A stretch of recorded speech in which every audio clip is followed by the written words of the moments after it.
Mcmaster caught bringing female jihadi into Oval Office. Trump's reaction is priceless. President Donald Trump's reaction after learning H.R. Mcmaster brought a Muslim Brotherhood operative into the Oval Office is priceless. Cries for Trump to fire Mcmaster have not been in vain, and now we have learned how Mcmaster and Dina Habib Powell, who is called the Republican Abedin, brought this female jihadi named Aya Hijazi right into the Oval Office to meet the president. What Trump did next will blow your mind. You don't want to miss this. President Trump will be firing H.R. Mcmaster, but before we get to that, we need to talk about the little-known story of the Muslim Brotherhood operative that Mcmaster and Dina Habib Powell, his right-hand woman, brought into the Oval Office after they orchestrated a so-called rescue mission. It's this situation which was Mcmaster's final straw with President Trump. Aya Hijazi worked for the Baladi Foundation, which is a front for the Muslim Brotherhood, along with her husband, Mohammed Hassani. The couple was arrested after causing riots in Egypt against President al-Sisi, who opposes the Muslim Brotherhood and is calling for them to be designated a terrorist organization. So Aya Hijazi and her husband took up the radical Islamic cause as jihadis and were evidently accused of heinous crimes against children.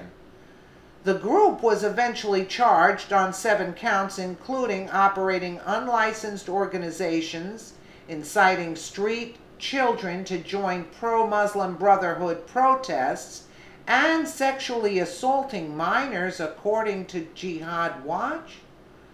Front Page magazine reports that Hijazi became the photogenic face of a campaign against the post-Brotherhood Egyptian government.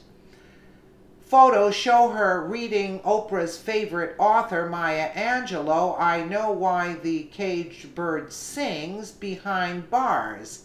Snaps from that calculated photo shoot would be used to illustrate countless media sob stories about her plight in prison.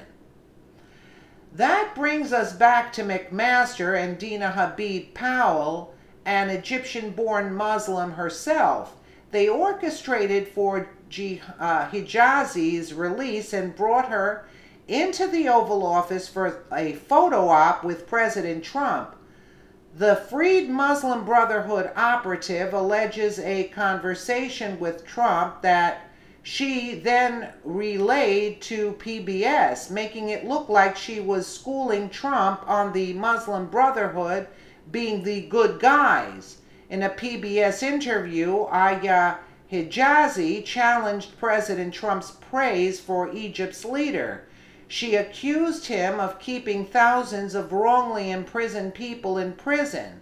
It's not just for fighting terrorism, she insisted, and she made a point of correcting President Trump on the Muslim Brotherhood, reports Front Page magazine. There are photos of this visit, and Trump's face says it all. He looks like he is about ready to kill someone. Trump only learned through talking with Hijazi that she was really a Muslim Brotherhood operative. Around this same time, White House insiders say Trump was livid and read Mcmaster the Riot Act and called former Ambassador John Bolton to tell him he's firing Mcmaster. Bolton, a seasoned advisor, told him to wait until certain world conflicts were dealt with. I wouldn't even wait. I wouldn't even wait. At an NSC meeting, look at his face. Can you just imagine that? I'm at a loss for words. You got to excuse me today. At an NSC meeting, H.R. Mcmaster insisted that Islamic terror had nothing to do with Islam. Are you kidding me? The use of radical Islamic terrorism was a mistake Before long, Mcmaster had pushed out K.T. McFarland and replaced her with Dina Habib Powell. Habib Powell had all the right friends, like Valerie Jarrett. Ariana Huffington praised the White House for bringing her in. Front Page Magazine explains this is a planned takedown of America, folks. Trump's just biding his time, say conservative experts.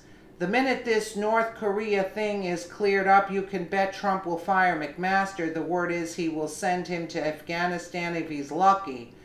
There are reports that Trump was thinking about pulling Mcmaster from the NSC to put him in charge of the war in Afghanistan, reports New York Magazine. That's if McMaster's lucky. Trump may just send him back to his backer, George Soros. I totally agree with this.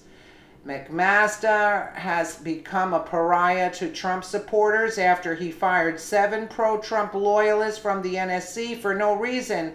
Even liberal idiots like Jake Tapper and Soros-owned Media Matters are defending him. Well, it's too late. Mcmaster will be out of the White House right after Kim Jong-un is dealt with, so we can all sigh with relief and get back to making America great again. They should end this feud with North Korea. This should stop. North Korea is afraid that America is trying to send the CIA in to take over. That's why North Korea is reacting like that, because they want to take exactly like you guys have written to me, the minerals that they want to take. You know, that's what the CIA is well known for, going into countries to overthrow and put a puppet government in. You get what I'm saying? So this is what Mcmaster, see, I always said this Mcmaster's guy is no good. And I think right after that he should get rid of Kelly also.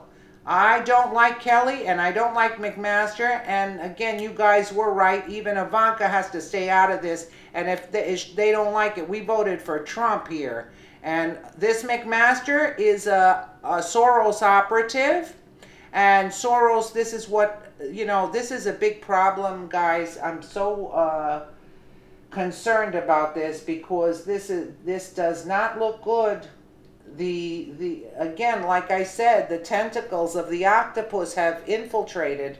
It's very sad at this point, and I don't know what we're going to do. Let me know what you guys think in the comments below, and again, thank you so much for watching.